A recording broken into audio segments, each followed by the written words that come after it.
Bienvenido a Jupiter Lab, tu espacio virtual. La potencia eléctrica. ¿Por qué debo tomar en cuenta este parámetro cuando diseño sistemas eléctricos y electrónicos? Es muy importante entender este concepto cuando se trabajan circuitos eléctricos o electrónicos, ya que nos permite saber qué tipo de fuente necesitamos para nuestros proyectos o equipos electrónicos, como computadoras, teléfonos, aparatos de televisión, motores, etc. Nos ayuda a comprender qué componentes puedo conectar directamente a un microprocesador o cuándo debo usar elementos externos como transistores, tiristores o relevadores. Saber qué valores y tamaño de resistencia debo utilizar en cada caso específico, ya que de esto depende que eliminemos la posibilidad de quemar componentes, dañar instalaciones o incluso poner en riesgo la integridad física de las personas. Consideremos la analogía del sistema hidráulico de una casa con un sistema eléctrico, como el mostrado a continuación. Supongamos que se requiere lavar el auto o la ropa rápidamente. Se necesita que salga agua en buena cantidad, corriente, y con presión suficiente, voltaje. Si hay mucha presión, energía potencial alta, pero muy poca agua, chorro de agua muy delgadito, o al contrario, mucha corriente de agua, pero a muy baja presión, tardarás más en realizar el trabajo.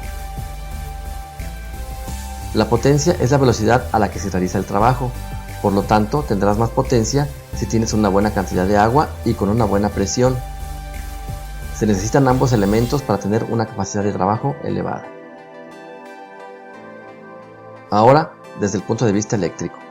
Imagina que se quiere mover un motor grande a alta velocidad o calentar un horno de fundición de metal. Se necesita un voltaje y una corriente elevados para realizar el trabajo rápidamente. Se requieren ambas cosas. Si hay un voltaje elevado pero poca corriente, o mucha corriente pero poco voltaje, el trabajo se realizará más lentamente. Se necesitan ambos elementos para realizar rápido el trabajo. Desde el punto de vista analítico, la potencia se calcula de las siguientes maneras: el producto del voltaje por la corriente, el producto de la corriente al cuadrado por la resistencia, o el voltaje al cuadrado dividido por la resistencia. Si cualquiera voltaje o corriente son pequeños, la potencia será baja. Observemos estos dos ejemplos. En el primero tenemos una fuente de voltaje de 12 volts con una resistencia de 10 ohms. Por lo tanto, circulará una corriente de 1.2 amperes. En este caso, la potencia será 12 volts por 1.2 amperes, 14.4 watts. En este siguiente ejemplo tenemos otra vez 12 volts, pero ahora una resistencia de 50 ohms. En este caso circulará una corriente de 240 mA. La potencia será 12 volts por 0.24 amperes igual a 2.88 watts. En términos un poco más formales, la potencia eléctrica es la proporción por unidad de tiempo o ritmo con la cual la energía eléctrica es transferida por un circuito eléctrico, es decir, la cantidad de energía eléctrica entregada o absorbida por un elemento en un momento determinado. La unidad en el Sistema Internacional de Unidades es el vatio o watt. En términos generales, la potencia es la velocidad a la que se realiza un trabajo. La interpretación de este concepto es diferente dependiendo si hablamos de una fuente de alimentación para un proyecto electrónico, de un aparato que consume energía o de un componente electrónico discreto por el que circula una corriente y está sometido a una diferencia de potencial en sus terminales. Analicemos algunos ejemplos. Fuentes de voltaje. Para fuentes de voltaje, la potencia se refiere a la capacidad de la fuente para entregar energía. Una fuente de voltaje entregará un voltaje fijo dentro de un rango de corriente específico. Observemos la siguiente etiqueta de una fuente. Vemos que tenemos un voltaje de salida de 5 volts y una capacidad de corriente de 5 amperes. Por lo tanto, su potencia será de 25 watts. Aparatos eléctricos. Cuando hablamos de potencia eléctrica en un aparato, como un microondas, una tableta electrónica, una pantalla, etc., la potencia se refiere a cuánto voltaje necesita y cuánta corriente va a consumir cuando esté en operación. Veamos la siguiente etiqueta de un aparato. Voltaje de entrada 12 volts y 1.5 amperes. Por lo tanto, la potencia es el producto del voltaje por la corriente, en este caso 18 watts. ¿Cuál será la resistencia equivalente de este aparato? Por ley de Ohm tenemos que la resistencia sería igual al voltaje sobre la corriente, igual a 12 volts por 1.5 amperes, igual a 6 ohms. En este caso, este aparato tendrá una resistencia equivalente en un circuito eléctrico de 6 ohms. Componentes electrónicos. Si circula corriente por un dispositivo, este se calienta. Este calor generado debe ser transferido o disipado al medio ambiente para evitar que se queme. Cuando se habla de potencia de un dispositivo, como una resistencia, un diodo o un transistor, la potencia se refiere a su capacidad de disipar el calor generado por la corriente que circula a través de él. Por ejemplo, observemos los siguientes datos del fabricante del siguiente dispositivo. Es un dispositivo que tiene una capacidad de disipación de calor de 0.5 watts a temperatura ambiente. Esto quiere decir que el producto del voltaje entre sus terminales por la corriente circulante debe ser menor a 0.5 watts, en otro caso se quemará. Veamos un par de ejemplos.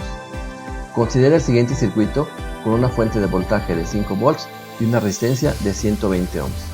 Supongamos que la resistencia es de 1/4 de watt. Esto quiere decir que tiene una capacidad máxima de disipación de calor de 0.25 watts. Al cerrar el interruptor, circula una corriente de 41.7 mA por la resistencia. Si calculamos la potencia en la resistencia, que será el producto del voltaje por la corriente, tendremos 0.208 watts, que en este caso es menor a la capacidad máxima de disipación de calor de la resistencia, por lo que tendremos un circuito operando en condiciones adecuadas. Si ahora aumentamos el voltaje a 6 volts, la corriente aumenta a 50 mA. Al calcular la potencia bajo estas nuevas condiciones, tenemos que será de 6 volts por 0.05 amperes, igual a 0.300 watts. En este caso, la potencia actual en el circuito es mayor que la capacidad máxima de disipación de calor de la resistencia, por lo que se quemaría. Veamos ahora este siguiente ejemplo.